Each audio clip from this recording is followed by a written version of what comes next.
una parte donde lo agarramos.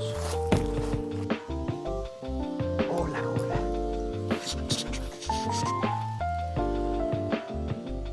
Hola. Gracias, muchas gracias por todo. La verdad sí. Ya al final no usamos los banquitos, pero ahorita nos vemos. Te vamos a poner un micrófono, ¿te parece? De una vez. ¿Cómo estás? Bien. Why are you so serious, bro? ¿Y esto cuándo lo termina? Semanas. No, que pues ya llevaron los de Cali. ¿Sí? Ya están en su apartamento, sí. I'm starting to like it. No, ahí vamos. I didn't like it. I didn't like it so much You didn't? in the You were- past. You know, I was like, Yes. Good to have you, my man. Cali's super excited. Yeah. Talking, Ah, you got him a sneak peek on the furniture stuff? I haven't. No? See if I can get that today. It'd be nice. Gotcha. Yeah. His wife is not going to be coming in soon. But yeah, he's coming on. Are you seeing this window? Because then I asked him to clean this one because I saw him clean. I asked him to clean this too, but yeah, we figured. Hello guys, how's everybody doing? Today we are with Hidde Rensink, founder of La Reserva, a dear friend, a family man, you know, and a person that I truly admire, you know, and not just, you know, for who you are, but the things that you're creating, and your family. I respect your family very much. You have a beautiful family, and so yeah, you're a visionary. You're a person that's very perseverant. Doing business with you has been a pleasure, you know. So thank you for being here. Thank you for being in this podcast. Thank you for accepting this invitation. And yeah, man, you know, how you doing? Very good. Thank you for the invite. Yeah. Thank you for the kind words, and I'm looking forward to this conversation, man. Share with me a little bit about your childhood. You know, I know you're from Holland. Yeah. You know, and share me a good story about your childhood. Well, a good story. Let's start with the basics. So I'm Dutch indeed. Come from a bigger family, 5 kids. I grew up around Rotterdam. Are you the shortest one? Well, apart from my sister, I might actually be the shortest one. Yes. No, really? Yes. I'm the oldest of 5.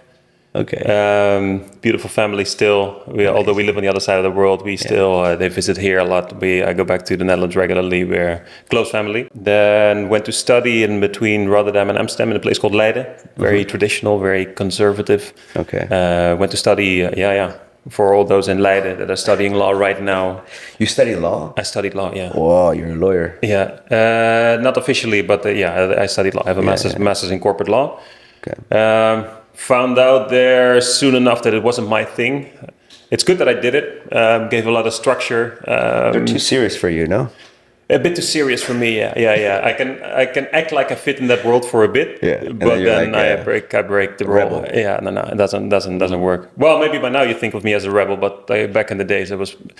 It was all a bit more conservative. The Netherlands is very known for its fraternity culture. It's very, how do I say? The city was known for its law, for its medicine students, politics. So it was a bit more dusty. Yeah. But I kind of always found my way to do entrepreneurial stuff, even in environments that were not. I used to, whether it was light and sounds as a DJ, or even being younger, you walk into a store and you straight start running the numbers. And how would I do this? And how would I? It's just, so there was always a. So in what age was that around that you started fearing that those traits? Because I feel like entrepreneurs are doing it from a very, very young age, right? Early on, I mean, could be as young as.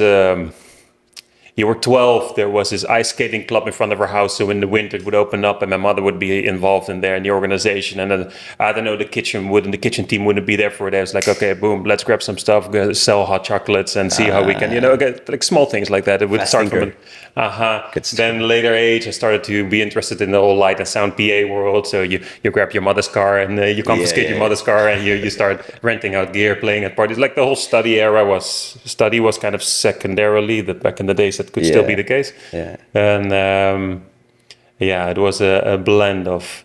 What did your pops do? Your dad? Worked for Shell. Okay. Worked for Shell. Both of my grandparents too, my grandfathers. And I mean, Shell in the United States, Shell is a corporation, like a gas corporation. Yeah. Oh, is that it? Yeah, oh, exactly. Cool. Exactly. Is that like a Dutch company or a U.S.? Royal Dutch Shell. It is a Dutch company. Yes, look at exactly. that. Well, not Dutch British, but yeah, originally Dutch as far as I'm concerned.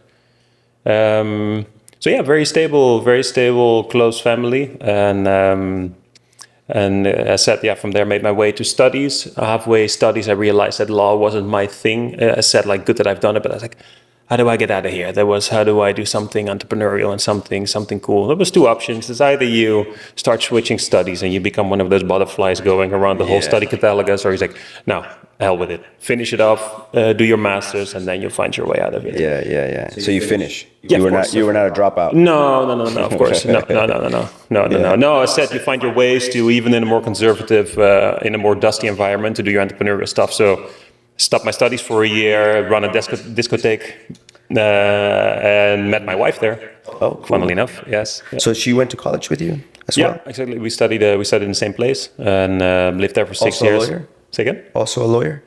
No, she's actually a little bit more intelligent than I am. Industrial design. Okay. Anyway, so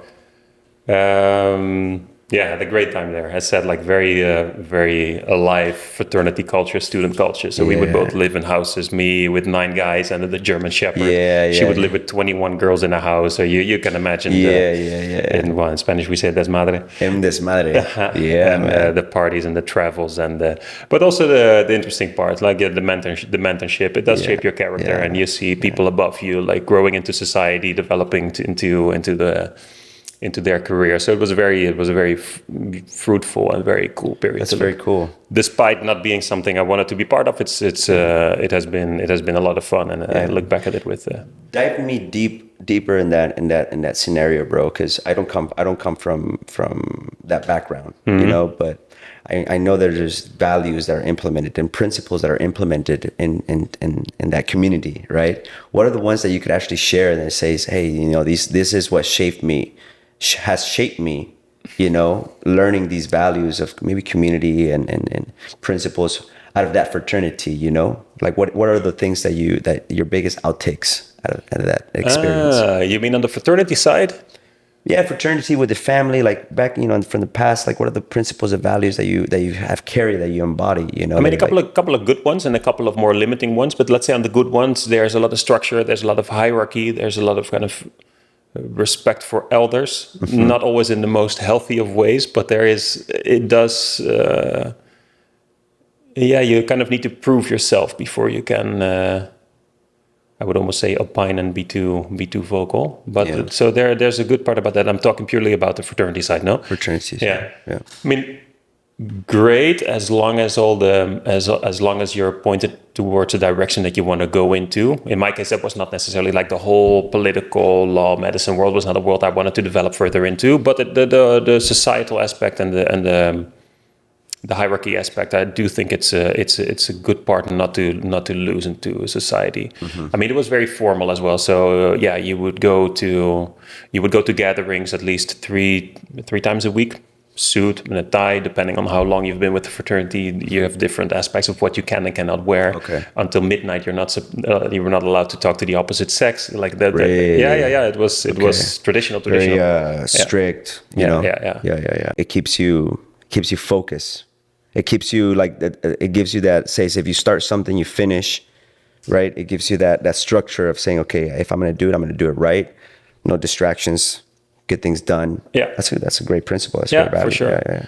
And within that kind of small culture society, you still find your ways to do your. In my case, the discotheque I was running was connected to the fraternity, so that's kind of the ways in which you venture out. There's other side clubs, whether it's in rowing or whether it was playing in an orchestra or in musical or whether it was jazz. Like there was 1,000 ways to kind of develop yourself. So that was, I would say, definitely one of the cool parts about it. Yeah, you were into sports. Into anything? Yeah, always. Yeah. Been in my youth for sure. Field hockey is a big thing in the Netherlands. Okay. Been very dedicated to that.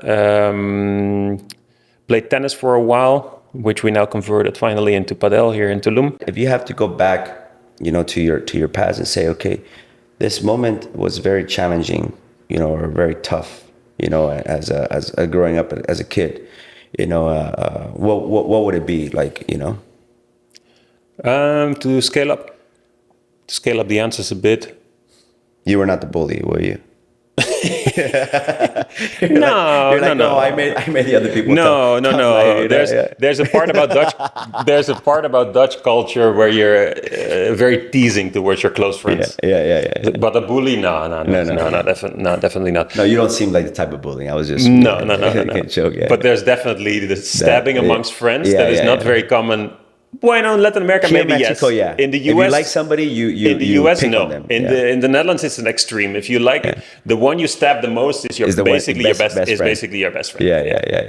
Here in Mexico, it's somewhere the same Yeah, thing. you stab for real. Yeah, yeah. You're like, hey, there's pendejo. no, yeah. Yeah. I mean, the real challenging part, I think, my father passed away young, and I was right at the moment of going to study. I was 18, Okay. and I had younger, let's say all my brothers and sisters were younger, so my youngest brother was 5, 6 at the time.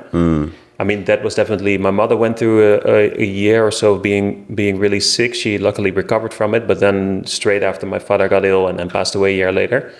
I mean, that was definitely a part family-wise that, I mean, after all, definitely makes you stronger, makes the whole family bond stronger probably than it, maybe than it would have been. As the older, did it sort of give you a sense of responsibility, sort of as the head man? Yeah, interesting you ask. For sure, at the same time, I was also slowly making my way out of the house. Maybe my mother made another good call there by actually reinforcing to go out of the house. So she was because it was right at the moment of the start of the university year. She's like, no, regardless, go live by yourself. Like in the Netherlands, it's very common. 18 years old, you move out of the house, you go live with a bunch of friends, and you study. Do that, get out of here, and this is what you need to do. And not longer after finishing that and moving to Tulum, it was a bit of a similar kind of step of, shit, do I stay here then with the family, or do I move to what I want to do? No, it was first. I worked in Singapore for half a year, in Berlin for half a year. Went traveling in Southern Africa for half a year before coming to Tulum. So yeah, those were points of, do I actually move out of the house then and kind of leave the family behind, but stay in something I was enjoying very much. I've been in the tech scene for a couple of years. Enjoyed it a lot, but was definitely kind of an end station there. It's like, okay, now we need to bring this to the next level. And we'll talk about that later maybe, but get more music involved, art involved, like build my own businesses abroad, get to know a new culture, a new language, etc. No? You were ready to expand. Yeah, for sure. That's beautiful by your mother that she did that. Yeah. And at that moment too, that she like say, hey, just like, because being the oldest, you probably had that little feeling like, oh, maybe I should stay here with the family. For sure. It was very recent, and then you're like, making that decision, and maybe if your mom would have hesitated a little bit there, maybe your life would have been a different direction than what it is today. Yeah, for sure. Those little things make a lot of difference, So yeah. What's your mother's name? Marianneke, but short Ranneke. Ranneke. Oh God! Yeah, I'm sorry, man. I mean, I have to. Say it again, please. This is a payback for you calling me Hidde and having to pronounce it 20 times, even ordering a cup of coffee. Oh yeah. Repeat that one more time. Let me try. Ranneke. Yeah. So now you know when my Spanish sounds a bit off. You know where that comes from.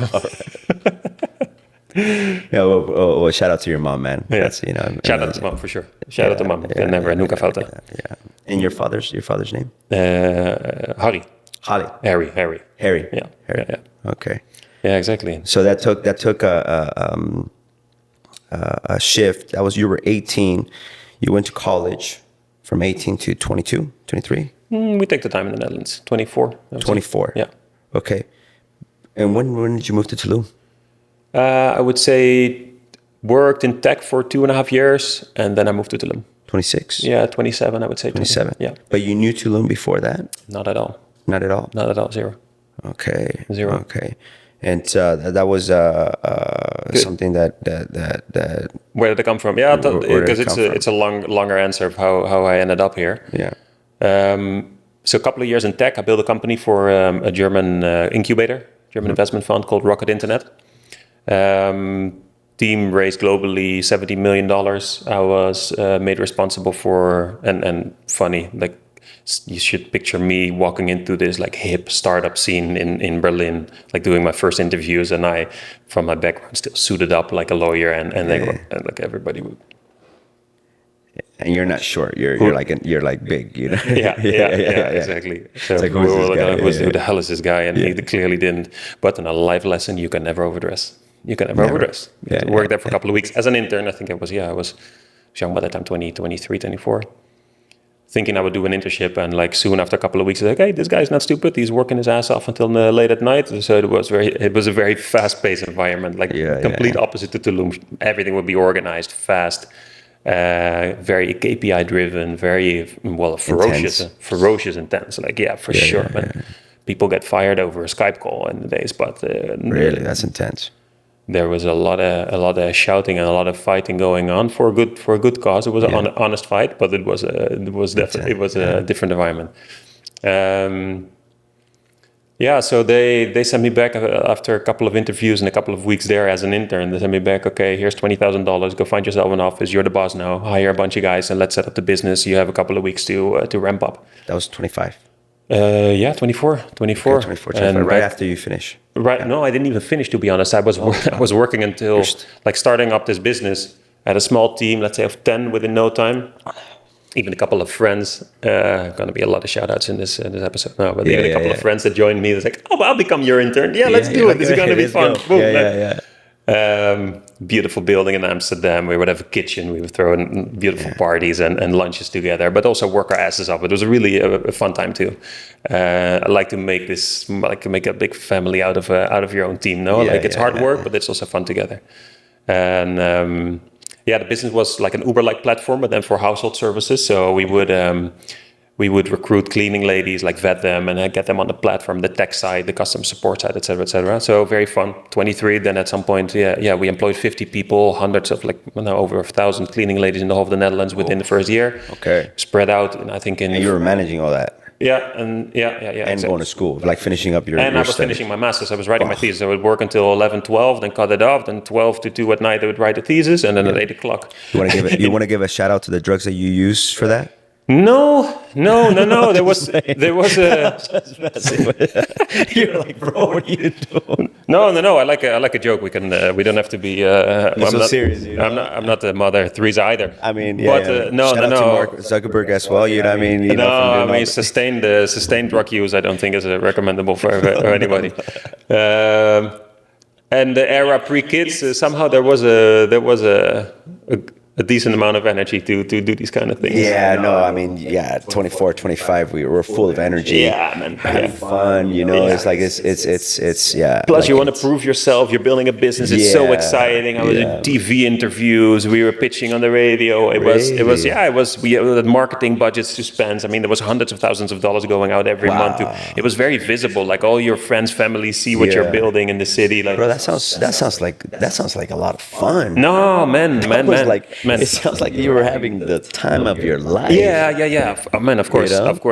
You could you design your own teams and your own. But no, I would wake up. I would wake up on a Saturday. I would look out of my window and I see in another window. I see your own team, like your own product they use, or you're like, like TV commercials, like trams and metros, like painted with your. No, it's cool. It's cool to see something. Cool, man. Despite being digital, you see the actual product. It was fun. It was a lot of fun. And but for them, we had part of the team center in Berlin. So I spent a half a year in Berlin. Really cool. I mean, Berlin is amazing. And at that point, I was about to make a move for myself. I said, like, can you take over the team in Singapore that wasn't really working out that well? So I spent a half a year in Singapore as well with a smaller team, like around 10, 20 people. Singapore wasn't that much of a fan of it. It was too organized, too perfect, and a bit of like creativity, or at least maybe not the creativity I was looking for back in the day. But definitely was good to see. I mean, in 2 years, you see from Amsterdam to Berlin to Singapore. Then we spent time traveling with my wife to South Africa, Namibia, Botswana, Mozambique. Jeep, tent on the roof, vámonos. That's amazing. We set up a camp together with a good friend of mine. She was along all these, since 22, 23. Not for Berlin and Singapore, Okay. but she was doing her own job in Amsterdam. So no, she stayed back in the Netherlands for that. But then later on, while I was in Singapore, she worked in South Africa in a monkey orphanage. Oh. Believe it or not, yes. And then we met there to set up a camp at Africa Burn. Yeah. The South African version of Burning Man. Set up a camp there, super cool. But that's where part of the musical side also comes from, where this whole train station piano phenomenon, where a violinist joins and etc. So I was like, why don't we do something similar here? So we had a week in Cape Town, never been to South Africa. A week in Cape Town, 3 friends and like 30 people that would join the camp. Like, okay, 7 days, let's go. Pianos, go. bongas, hang drums, DJ sets, this and the other. And the idea was not to make it too polished and make it too planned and programmed, but just to put it there, tune all the instruments, leave it there. Yeah. Decoration, nice tent, sound system, and you see what happens. Yeah. Just facilitate. That's it. That sounds like And then you would wake up in the morning. There would be a high school dropout dude, his own composed music playing. Then a lady, 16-year-old, genius, on a violin would join. Yeah. And then in the corner, somebody with charcoal would be like sketching the whole scene and giving the picture to the musicians. And that's how you would wake up every day. It's like, shit, there needs to be a way to carry this over into something permanent, no? Something that is not so staged, something where like the artist and the crowd really just come together, not the nonsense VIP chords and I pay so I need to be entertained and sit here, but where you can also participate and where you... A true definition of enjoying life, I feel, because if what I'm hearing is that you are, very structural at the same time very liberal. You have the balance of like, okay, I could go into this in mode of managing, hundreds of people and creating and making this happen. And then you have the moments of really just letting go and not being in a structural corporate setting and just having that balance, that's very beautiful, bro. A lot of people might not be able to make those shifts, and I find that's being very wealthy, in the part of mental and spiritual, because you're talking about corporate's very not spiritual.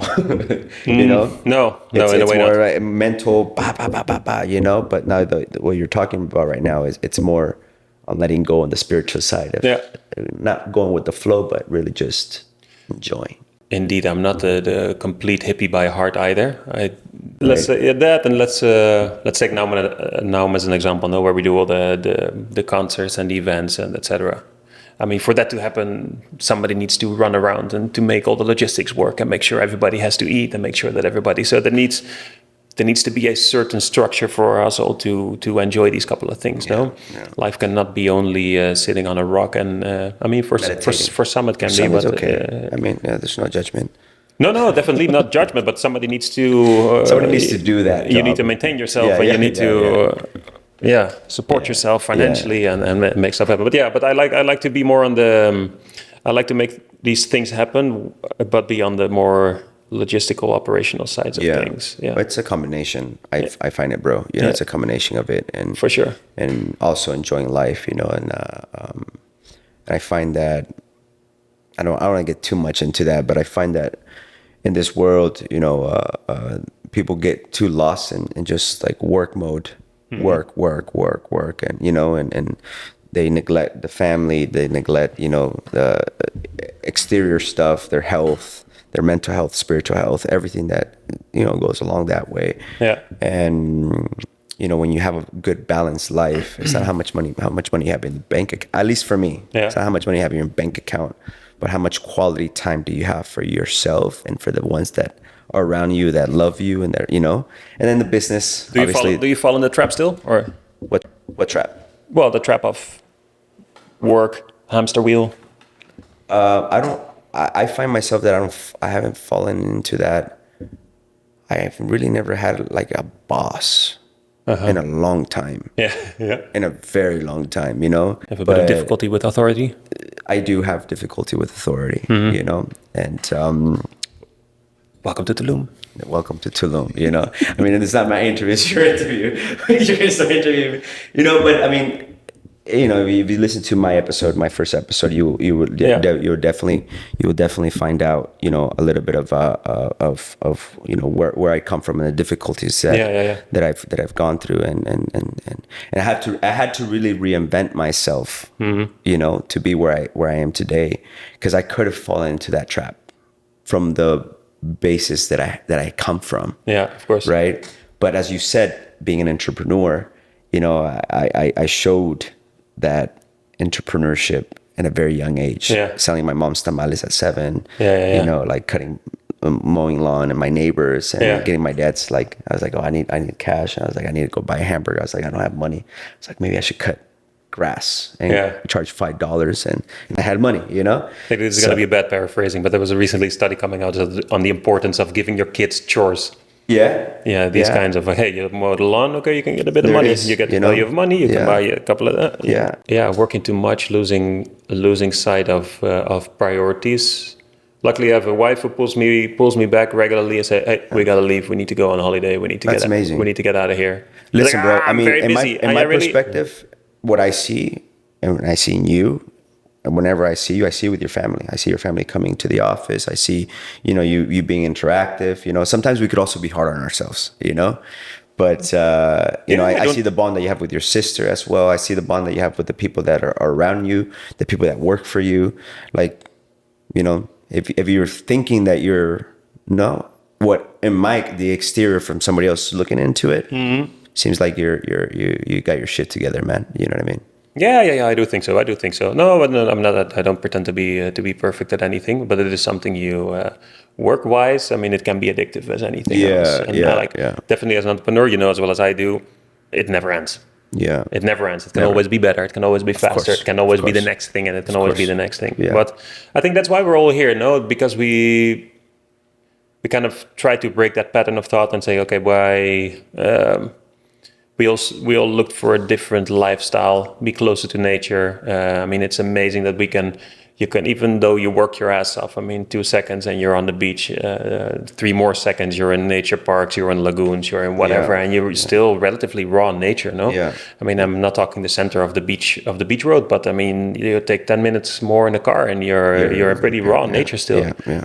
I mean, it's that is extremely valuable. Always having the sunshine. It's for somebody from the Netherlands, when I met my wife, like soon after, like a couple of years after, when it became serious, or a relationship became serious, like, you understand we're not gonna stay here in the Netherlands, right? You're like, you don't like it here? You're like, yes, boss. You don't like it here? Yeah. Like, it's fine, but the thing in the sky, it doesn't shine so much here. Yeah, that's amazing. She pushes you. In that sense, I mean, luckily, I was definitely ready to explore and go out myself, for sure. But I didn't understand that. Like, she grew up in Curacao. She didn't grow up, at the good piece of context, she didn't grow up in the Netherlands. Yeah. But in Curacao, so she was more used to the Caribbean sunshine. Oh, okay. And makes sense. That makes it. Makes a lot of sense. Hence, we're not going to stay here. So, okay. Right. We're definitely not going to stay here. Yeah. Just to do a quick parenthesis, just to wrap up a little bit about the past. Who are your biggest mentors? You want to give a shout out to, and why? Tricky one. I don't have I wouldn't be able to mention like one very specific mentor. I mean, I've definitely been inspired over the years by very different things, whether it was business-wise, whether it was more Eastern wisdom, whether it was more modern philosophy.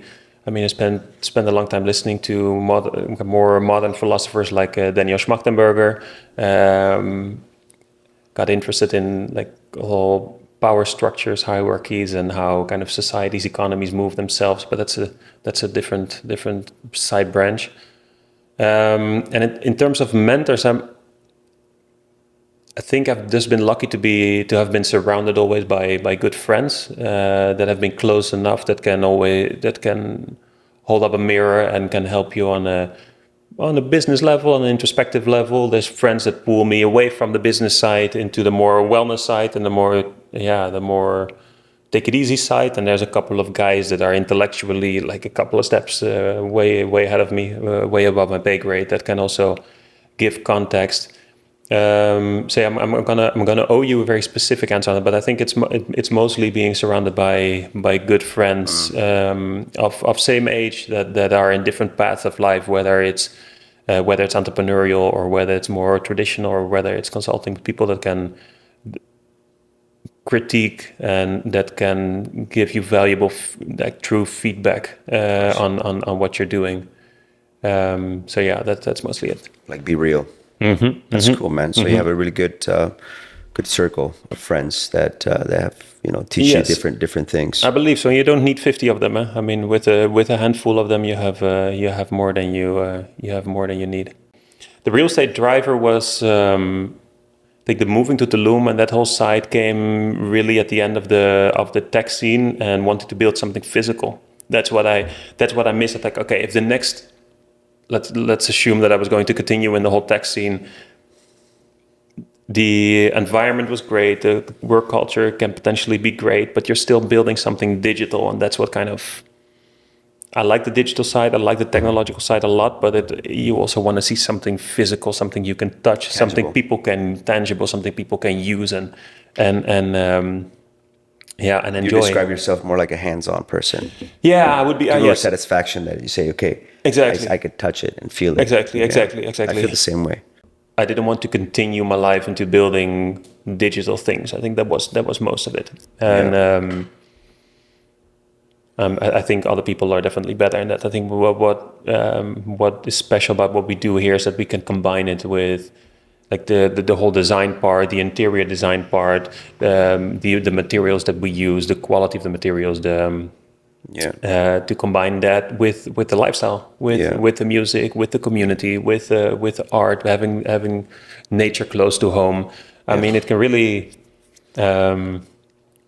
It was also a bit shaped out of own necessity, and like, okay, where would I want to have my family? I want to have my sports clothes, nature clothes. I want the weather to be great, but I want to be able to build projects. I want to be in a place where good ideas and money still come together, and that is how I saw Tulum at that moment when I came here, let's say 8-9 years ago. And why Tulum, man? Well, how do you get to that part where it's like, okay? It sounds cliche maybe, but the whole Africa burn was also a big element in that. And the whole facilitating of the music and the art and seeing that come together was also really kind of a eureka moment. Like, hey, I cannot just go back to an office. It's not going to happen. Not because I disliked it, but there's so much more in life than sitting under white light. So that was definitely a moment where we started to, the rest of the trip, the rest of the couple of months, Jeep tents on the roof, and from there to Botswana, Namibia, and gave us time to really reflect on, okay, how can we mold this lifestyle into a business element, into a fun element, into a nature element? Where can we start a family? And that turned out to be Tulum. And that, I mean, those have been pointers of friends, of family, and say, okay, I think that is the place where currently those things come together already, or coming together already. And we decided to, with a good friend of mine, we decided to venture out here and to kind of explore it back in the days. And funnily, it wasn't love at first sight, and I wouldn't be surprised if that is the case for more people. Yeah. If you don't know where to go here, you might be a bit like, well, okay, fine, it's cool, but that's it. If you know where to go here, that's when the fun starts. Exactly. You know, the right people and in the right places at the right time of the year. I mean, you have an experience that is completely different. That is like long time. I like long time. Shout out to long time. Shout out to our Brennan friends. And more. Yes. Bringing a lot of love to Tulum. Yes. Amazing. So yeah, that's definitely one of the jewels, one of the joyas. Yeah. Then the first couple of years you spend still in your kind of tech mindset. Okay, I'll give myself half a year to fundraise, then another half a year to start building. Then within a year we should have. That doesn't work that way. No. That is not how Tulum Slow works. life. Things are more organic. Keep in mind, didn't speak a word of Spanish. Yeah. I had little contact starting out here. We really started from scratch in that sense. That was in 2017, 18. Yeah, exactly. 17, 18. Yeah. So that definitely took a bit of time of adjusting and understanding what works, what doesn't work. Who are the people moving things here? Like as a friend put it here, Mexico is not a know-how, it's a know-who. Mm-hmm. Which I think is It's a true statement. Mm-hmm. You know, Mexico, it's about relationships. I mean, it's It's not only about here my resume. I studied and such, and I worked for this and that, the other huge company. It's like, okay, great, but Who do you know here? do you know? And can you hustle? Yeah, exactly. Can you make it happen? If you know and you could hustle, Yes. golden. Yeah. Ah, you have the basis. Great, but can you hustle? Yeah, exactly. Exactly.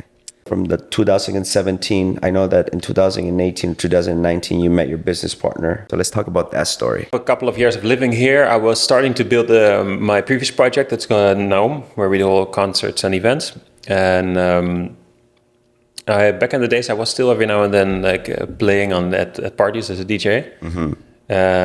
When time was a bit more abundant. Met Jalil on the beach, co-founder of La Reserva, and he excited as he always is. He's excited. Straight ran up to me in the DJ booth, and he's like, "Wow, putain!" As he always, amazing song. What's this called? I said, "Hey man, good to meet you. Give me a second. Here, take a pic. It's this." I said, "Okay, great." He would walk off. And 5 minutes later, next song. That's the song. This is what I said. Okay, I see where this is going. This is the whole playlist. Just take a pic and let's exchange numbers, and we stay in touch. He's hilarious, bro. I love him. He's amazing. Yeah. He is a tipazo. Yeah. And so we exchanged information there. Briefly, we spoke. What do you do in life? Such and such. Where do you live? He's like a French Moroccan. Just he has done an exchange here back in the days at the Tech in Monterrey, 10 years before that. So I just moved back. I'm starting a French restaurant. This, that, the other. I said, okay, great. Well, let's stay in touch. I'm building this and this in Tulum. Let's do it.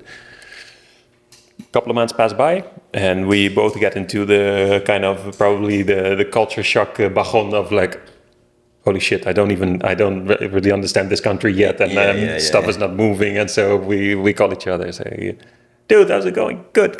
What's up? How is your hotel going? How's the cenote going? I said, man, it's all slow. You have no idea. And they said, it's moving, but híjole, how's your restaurant going? I said, man, it's complete. So, okay, say no more. So are you going to be at home this week? I said, I'm going to be at home. Can you pick me up? I was a Skyscanner. Can you pick me up 2 a.m. at the airport in Monterrey? Let's sit down and let's have a laugh about it. And worst case, we see where it ends up. Picks me up at 2-3 a.m. at the Monterrey airport. We spend a week at his house and literally brainstorming. Okay, let's do something together. What can we do? And it went from smaller to bigger okay, boom.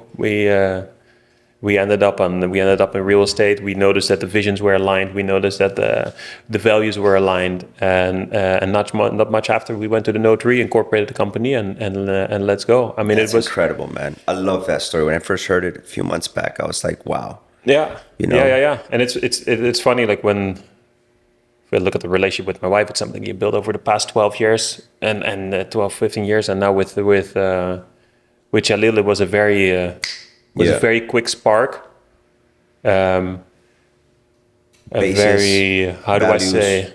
Same vision. Exactly. And that, I mean, if that spark and that energy is not there, that willingness to fight and to make it happen on both sides, then you need that to both of you need to wake up, and the only thing to think about is boom, your project, and let's freaking move it forward. Yeah, let's do it. And that was very this guy has the exact same mentality. Like we don't let things go before we fixed it. Mm-hmm. That's what's the name of the company? The company is called Loom Capital. Loom Capital. Yeah. Right. So there we do all the development with. La Reserva is one. We have a few future projects in Tulum. We are exploring Baja as well. We have a couple of options there on land. By now, people have slowly seen what we've done here. So that's for the future. That's for the next step. Sorry, but going along those lines, for the people that have never heard about La Reserva, right? What does La Reserva mean, and what is it like? If you had to say in a very short. You want the PR answer or the? Just your answer, the one that comes from the heart. The one we're here currently, yeah, so you can all see a bit of what it is. But in short, it's a community, 42 residences where we've put a lot of energy and a lot of love into the design, into the materials, into the build quality, into the community building, the lifestyle. And last but not least, also gave it the strong foundation that a project, definitely in a place like Tulum, needs infrastructure-wise. So whether that is backup generators, central AC systems, we definitely went the extra mile, like drinkable water from the tap. Like we have 3-4 days of water backup if there's a power outage. So there's always drinking water on site. It's a backup generator switch on automatically, so your taps keep on running. Your basically everything keeps on functioning apart from your AC in such cases. So we really designed it knowing what Tulum is like and knowing how we would want to live, want to operate it as a kind of a boutique hotel. So that's in a nutshell. It's our baby, man. It's our passion. It's your first. Second in a sense. I built Naum before that, but on this size, it's a first for sure. Yeah. We partnered a bit elaborating on the whole of the thing. The goal was always because we saw the Tulum market and Tulum very known for its architecture and its specific style of interior design, etc., etc. Yet we always felt there was kind of something missing in it, like it all. Either it looks good, but there's really no infrastructure, or there's a nice facade, but it's very high density. And I think if you do something in a place like this that is still so virgin and there's still so much space, I mean, this is not Miami where square meter prices are ridiculous, or this is not New York, this is not Singapore. You still have space to do something beautiful here, to still leave nature intact, have that be part of it, and create something that you wouldn't be able to create elsewhere in the world. That's I think the trap maybe others are falling in too often. That is, this is what people are used to, so let's do that. Whether it's an experience in let's say events or parties, or whether it's real estate, like create something that you can only do here, that is unique to here, and that is I think what we try to do here. So keep in mind that people actually want to, like, we've designed this for people to use the space, to enjoy the space, not just an investment from the other side of the world and let me know if there will be some return at the end. No, like all of our buyers, they come to enjoy this place. They know Tulum very well. They've done their market research and they say, no, I want something properly done. And what I find more interesting is more than inviting investors to come here. I mean, you are an international investor. You and your business partner, Laum Capital. Yeah. It's a Mexican company, but the investors, the people behind it are international. For sure. And, you guys saw something in Tulum, that a few people have seen. And we want to invite more. What is the thing that you saw, or that you and your business partner saw here in Tulum that says, okay, and why this concept? I think more than anything, what we do is we take our time to intentionally design and to build, and not. I think there's too much quick boom building, square box, cookie cutter. We went complete in an opposite direction of having way more artisanal elements. Like I'm exaggerating. People are going to be laughing at it. Yeah, you remember you're doing real estate, huh? But you're a bit on the edge of business and art in a sense. Like you're introducing natural elements. Like I'll give you simple examples. Before we started building, instead of just with a big excavator clearing the whole lot, which mostly happens, and then replanting a couple of palmeras from Veracruz and then acting like it's all natural, we try to replace actually many of the trees, many of the plants into one of our nurseries, maintain them there and put them back after we finish construction. What it also means, if you leave trees all around the building still, you can't just order a crane and lift, like we have natural stone slabs or marble slabs from 220 to 250 by 1.50 meters. They're all carried in by hand. These triple glazed windows, that's why it's so nice and quiet in here as well.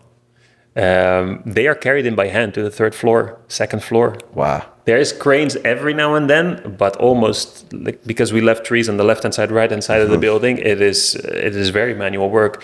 The perimeter wall you see is all made by hand from stone excavated on site. So the main pool, all the other pools, the excavations for the building itself, those stones turn into that's a team of 8 for a couple of months, like 400 meters around. So you see all the terraces outside are made from the marble pieces, for example, that are not used anymore. But we put them into mosaic patterns to reuse them in all the terraces and all the pools. So that makes that things are a lot more artisanal. I mean, the couch you're sitting on is designed by our friends, partners of CoLab. All the furniture you see here is handmade, is made by us ourselves. I mean, that is Yeah. Amazing. Talk to me about your team. Yeah, bueno, we spoke about Jalil. I mean, Yeah, he's incredible. like unreplaceable when it comes to basically pulling everything off the ground. And on the design side, of course, essential has been our dear friends of Colab, Joshua and Joanna. I mean, amazing architects. Have been in Tulum for the past 10 years. I mean, made a name for themselves globally, but have their roots here very much. And with them, also, an interesting part of the conversation was from the start, like, we don't do condos anymore. Guys, come on, let's talk. You know, it starts with the same thing over and over again. We sit at the table, exact same conversation as you, with you. Great ideas, ambitions. At the end of the day, it's all cookie cutter. We cut off all the finishes because it doesn't fit in the budget, and we end up with another kind of mediocre building. So I don't do it anymore. We focus on high end, very customized, very. So okay, we left the conversation for a bit, and until it started to, it's like, nah, we need to work together with these guys. They're the top of the bill here. And that's where maybe the size of the project makes it difficult to get to that kind of artisanal level. But the more challenging and the more interesting as a final product. So a couple of months after we had more conversations, and we said, no guys, really trust us on this one. We also became better friends. By accident, we moved into the same building. So we became neighbors. Yeah. We got closer to each other. We got to know each other better. Did you stalk them? Did I stalk them? I mean, you should ask them. I don't... Oh, they moved in. They moved in before you. No. They definitely, they were there living there. Like I moved in with them. Yeah, for sure. Okay.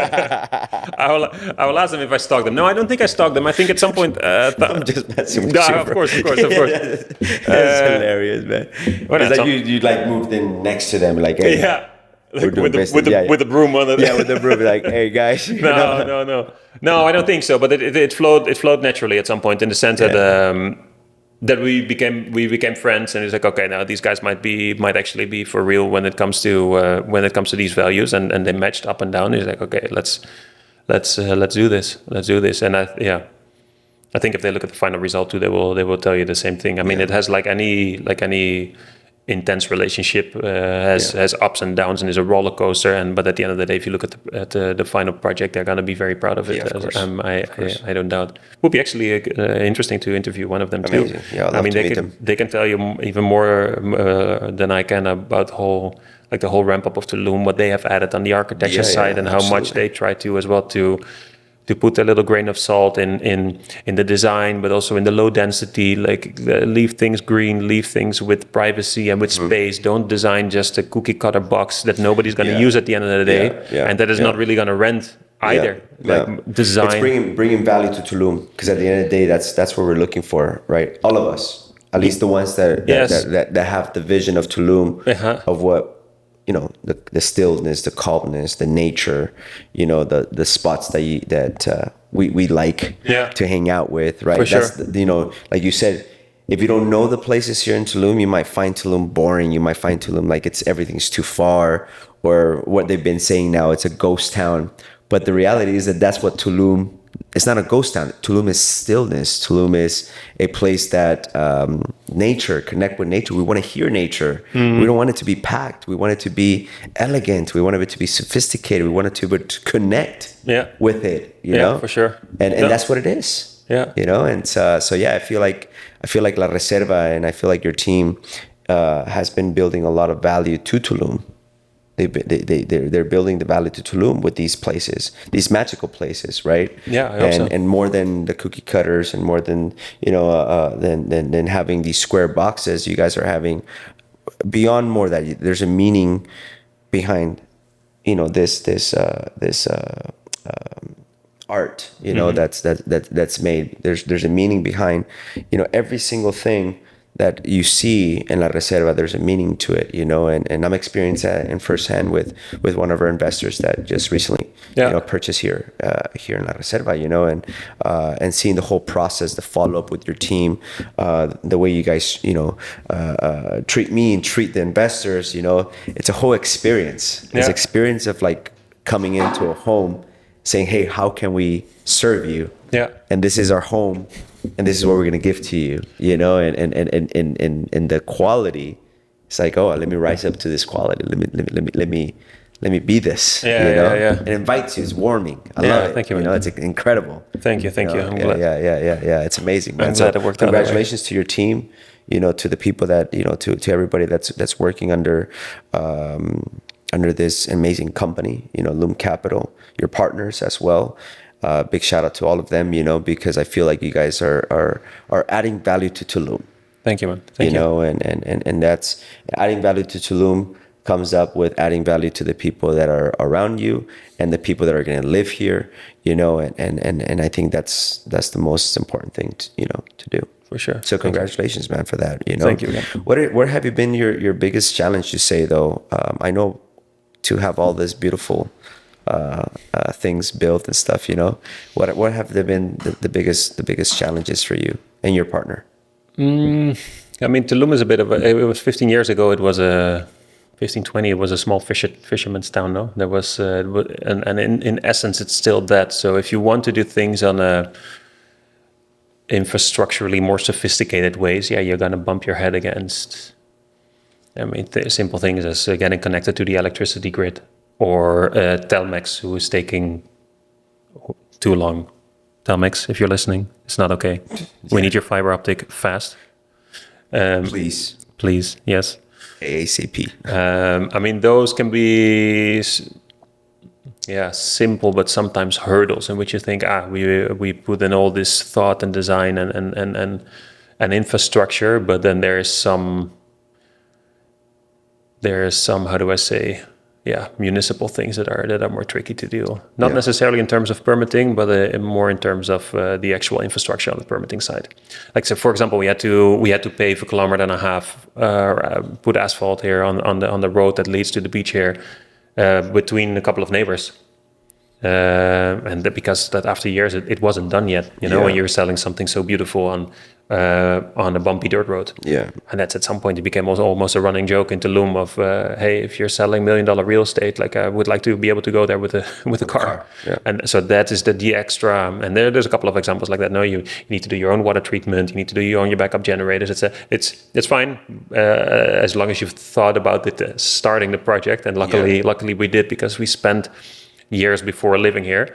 But that for any other developer walking in, that adds onto your timeline, adds onto your design. You need to take it into account in your cost, in your whole business case. Yeah. I would say that is the biggest challenge. Yeah. There's always things about, people saying, oh, I could buy a condo for $250,000, compared to what I could buy here in La Reserva. And there's different comparisons, but now understanding your story, understanding everything, and hopefully, the people that listen to this will understand or at least see what I see, because it's a mix, and Tulum is a vibe. It's a vibe. You have to live it to sort of understand it. If you're just coming here and seeing real estate and just buying blinded without really, educating yourself in culture and vision, you might say, oh, it's expensive. Compared to what? Yeah, for sure. Compared to what? So I feel like that right here is very important to say. La Reserva, having all these details, the water treatment, you guys funded the road, you guys have these incredible furniture that's handmade, crafted, right? Taking care of the trees that are here, the cenote water on the pool, like all these things, to keep them, just to keep them, costs you money. Yeah. And that's added value to all of. They say that here in Tulum, the most expensive square meter is the ones with the trees, the most expensive one, because you gotta keep it. We want to keep them. We don't build them, right? So if you keep them, if you keep a tree, it's costing you. Well, they don't go on your price list. They don't go on your price list. Exactly. The trees don't go on your price list. And we have a couple of examples here where we, for example, on terraces, we actually took back the macetas, the planters. We took them back like a meter or two from the edges, so you don't look at your neighbor and your neighbor doesn't look at you, giving you extra privacy. Those square meters you don't sell. The amenities. I mean, you notice when you walk in here. This is Yeah. not it doesn't feel like a condo. No. No. Anyway, everybody, you should come check it out for yourself. Yeah, yeah. The feeling is completely different, but those are not. Yeah, you don't sell it. Unfortunately, there is not enough of a price established anywhere in the world on taking the tree out of the ground and. But there's a value to that. But there is a value. There's no price on it, but there's a value. Yeah. There's a value. And you know what? It doesn't matter if it gets controversy on this one, but I have to say this. I'm going to say this out loud. The type of investor, because I've lived it firsthand, that invests in La Reserva, it's an educated investor.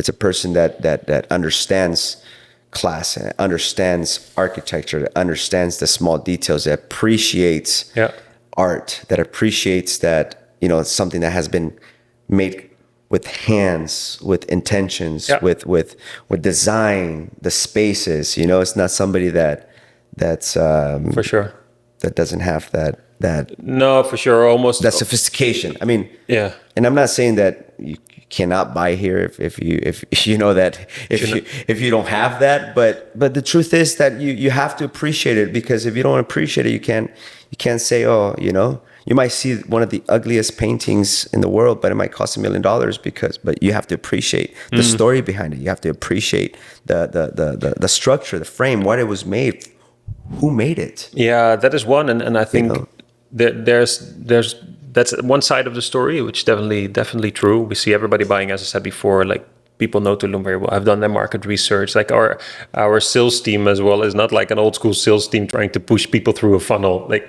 the people at this level, they're not being pushed through a funnel. Yeah. No, they make a decision by themselves, and of course, we present them with the right information, and they come over. We show them what we believe Tulum is. We show them the wellness sides, the beach. But they know very well why they buy this, what to expect, what they want to get from this. It's not only an investment. Everybody is talking about, I want to bring my family here, I want to bring my friends here, I'm going to spend time here. For some, it is living here. For some, it's months of the year, and for others, it's weeks of the year. But like, there's no closed-eyed investors that read the term sheet and not. And then the other part is like, for the people that also see this as a pure investment. You need to actually know what you do if you want to succeed financially in any short-term rental market, in any, not only Tulum, in any even Airbnb, which is not our end game, but there's competition there. Yeah, you need to know what you're doing. And Tulum used to be a small fisherman town with 10 apartments and 20 hotels, and anything that was built was rent. Yeah, great, but that's not the case anymore. Yeah, you need to be on top of your game now. Be consistent as a whole development offer. Like we said, all these extra, both infrastructural and artful things when it comes to the interior design. Like create these amazing spaces that people actually want to book, that sell online, that convert online. That can get you the right PR of architectural outlets, of you name it, no? So that's also a thing. Yes, your purchase price is for sure going to be lower in other projects. Yes, there's more expensive, and there's a lot that is cheaper. Don't doubt it. If you're doing this as an investment, cheap will cost you at the end of the day. Exactly. Because there is plenty of other cheap things, and if there's no differentiator, or if there's no company really pushing and organizing the rental of it, you're not just going to put it on Airbnb with cheap furniture and your cuñado that took a couple of pictures and think it's going to be a hit. It's just not going to be the case anymore. So we need to all I think that's the great thing about here, that we have also a bit of a skill. It's big enough with 42 residences. It's big enough that we can look at B2B, at let's say corporate retreats, at let's say call it yoga retreats. Like we can look for a different type of clients, that we can find alliances with hotel brands. We've been in negotiation with a couple already. We need to finish phase 2 to continue those conversations. But the likes of minor hotels, of Accor hotels, Hilton even, although that is too square for us, that's not going to be the case. And we wanted to still feel boutique and homey, and not become a hotel brand either. But there is a fine line in between where you can get enough organization and enough consistency towards your guests in the furnishing, in the way, let's say having a concierge, being able to offer private chefs, to do transport by default, all these kinds of things. to really sell it as an experience, as a holiday once people are here, the way we would spend our spare time here, rather than hoping that you throw something on Airbnb and you're going to make a big business out of it. It's not going to happen. It's not going to happen. So, and what do you see La Reserva in 5 years? If we're in 2030 right now, we are very excited to build La Reserva in other places in the world. So first of all in Mexico, starting next year. We're looking at the Pacific side. I'm not going to disclose yet where, but there. We're looking at the US market and also in Europe. So if you ask me for the next 5 years, it would be definitely expanding. So the brand itself expands and people can enjoy places where we would all like to spend our free time and again have the that's on the La Reserva side. I think in 5 years as well, I hope we can contribute to what Tulum is, whether it's on the music side or the educational side. I mean, more and more people come to live here as well. Mm-hmm. So we also want to see what we can add there in terms of education, schooling. Think of these. I mean, as you mentioned, I have 2 young kids. Where do they go to school? What kind of new twist can we give to education here with all the resources that we have around us here?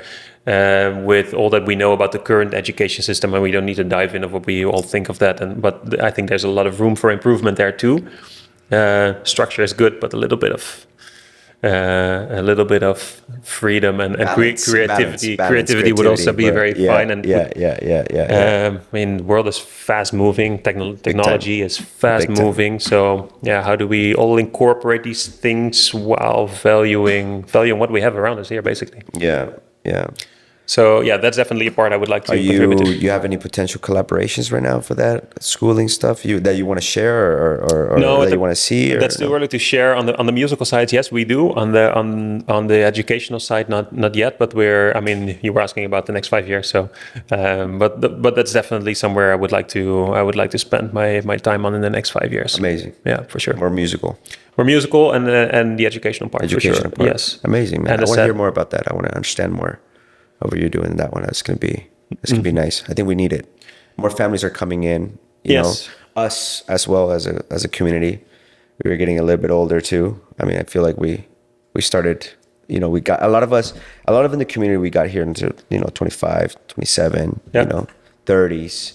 You know, and I feel like we're growing.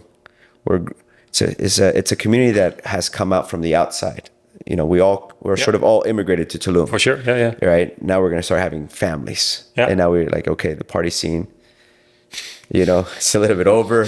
Let's try to have these let's take care of the little ones, a los chilpayates, so.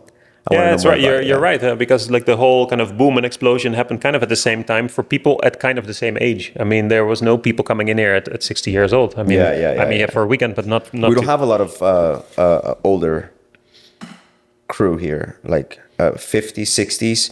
We have a good bunch of people that actually are already 50, 60, but they still look like they're 40. Exactly. They're very healthy, 50, 60 year olds, I mean, they're running in the run club, they're fit, they're moving around. Out on the beach, and then they realize they're actually 68. It's like, holy shit. They stay pretty healthy. That's, but we don't see like the elder community, and I feel like we will start getting them because the infrastructure is going to be more based. But the core community, we're young. We're not a young crowd, but we're relatively yes. And I think that's why it's interesting the whole shift. Shift now, like you said, there was an emphasis a bigger emphasis on the whole nightlife, etc. The wellness and the nightlife at the same time, like funny contradiction. But I think we're more and more, you see the whole of Tulum, like also shifting towards that. Multiple beach clubs all of a sudden, like the coolest beach clubs are organizing kids camps during the summer. You're like, all right, that's a cool way to grow up, for your kids to grow, our kids to grow up. For sure, yeah. I mean, I want to have kids too, man. Yeah. I don't have kids now yet, not that I know you of. Have a number in mind? If my future wife wants to have 3 to 5, I think that would be. You started with a good disclaimer, yes. Yes. Yeah. it would be 3 to 5, if that would be possible. I mean, 6 would be big. I grew up in a big family. Yeah. How many were you? well, it was just me and my sister, but I grew up with my uncles, both sides of my parents. They had like nine each side. Oh, wow. So I had a lot of uncles. My parents only had my sister and myself, right? But I love hanging out with my uncles, man. And my cousins were like 30 of us. So I'm like, okay, my sister, she's doubting if she wants to have kids or not. And I'm saying, yeah, I'm definitely gonna. I want to have a big family. I want to jump on the bandwagon. Yeah. It'll be dope, man. Let's say this, I'm gonna ask you 3 last questions, right? Mm-hmm. If people had one thought about La Reserva, right, as the future goes by, how do you want them to experience that? All the investors, the 43 investors that invested here with you, but there's still a few, there's like, how many, 38? We still have 3 available, 4 available. Mm-hmm. Yeah. So, yeah. But when it's all done, said and done, what do you want them to say? If all of them gather around and we're having a big gathering, what would you like all those investors to just sort of say with 1 word or 2 words? It'd be like, with 1 or 2 words. Yeah, that's going to be short, but yeah, give me a short sentence.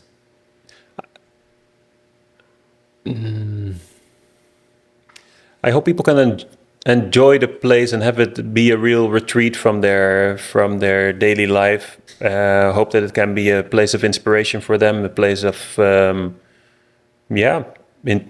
introspection, a place where new ideas are born, a place where you can calm down and reevaluate next steps, have fun, find new friends, create a new community.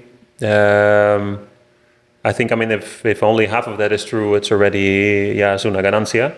We're going to throw in some Tulum jargon. Absolutely. We're going to manifest magic. Manifestation.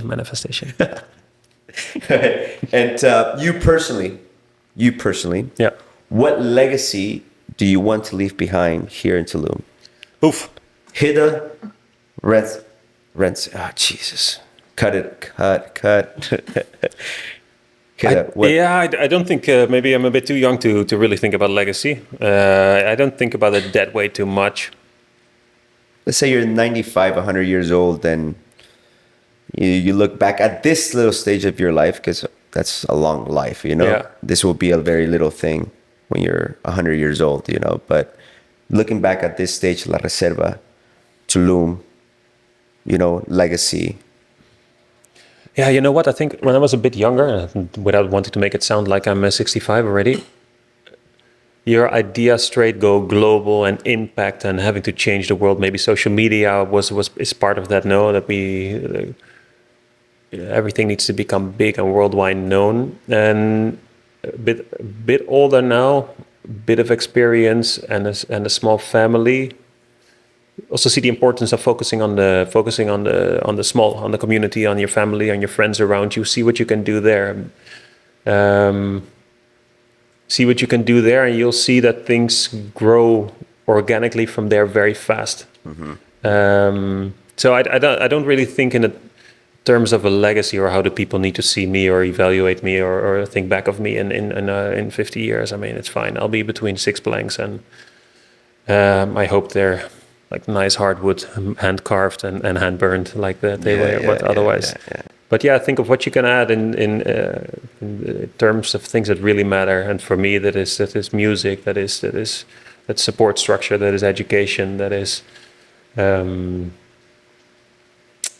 family, community. See what I hope we can contribute something concrete there, and then from there on.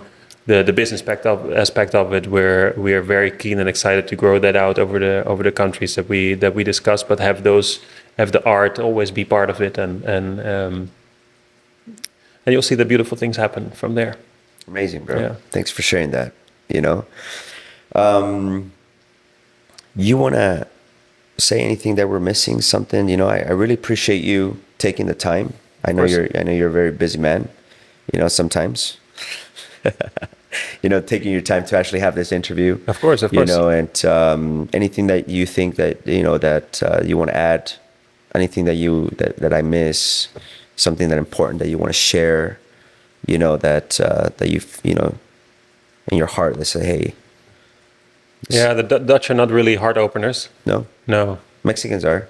Yeah, that has been a good learning for me. Yeah. That's very true. Heart to heart, it's always good, you know. But whatever you feel like it's, you have Mexican inside your brain. You're already like Mexican. You speak a lot of Spanish, so We're getting there. you know you're getting there. We're getting there.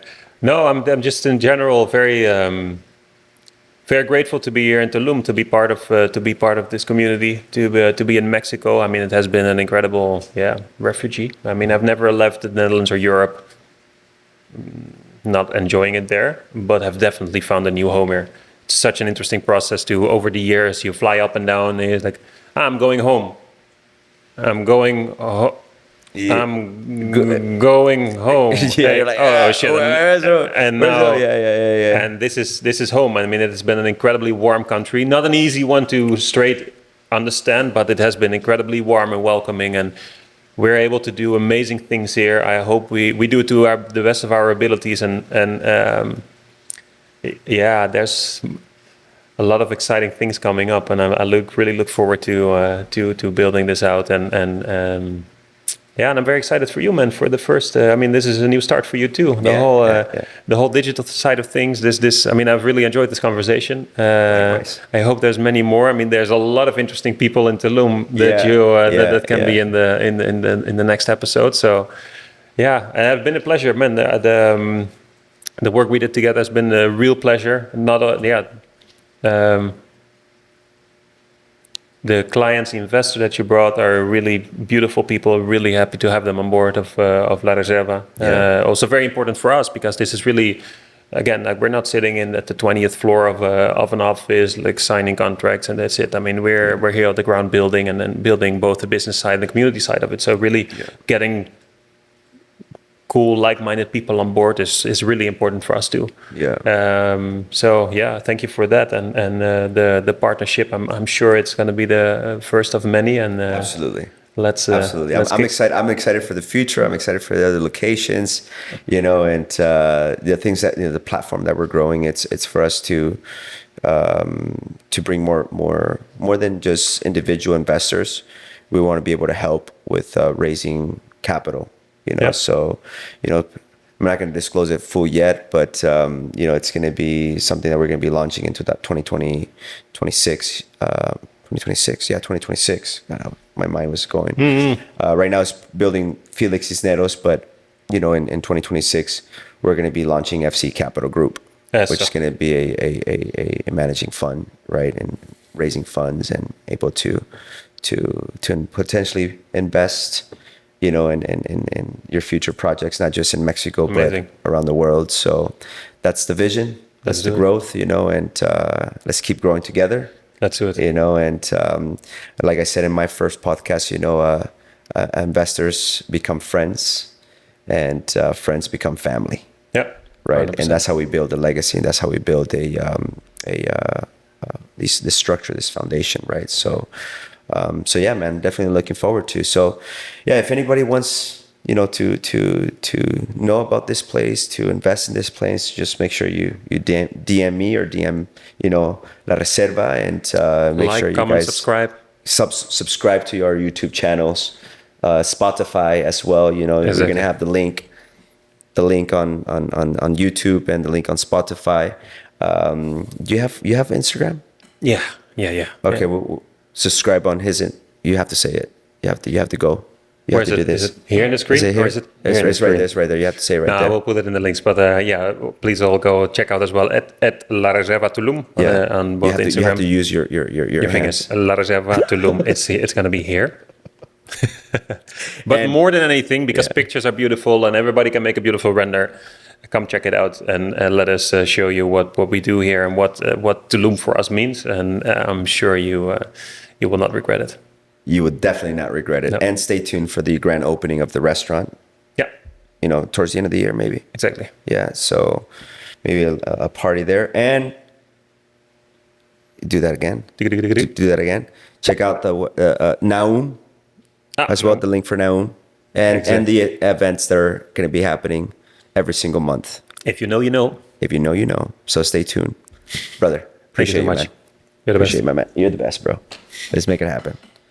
Awesome. Good job, team. Woo. But and I feel like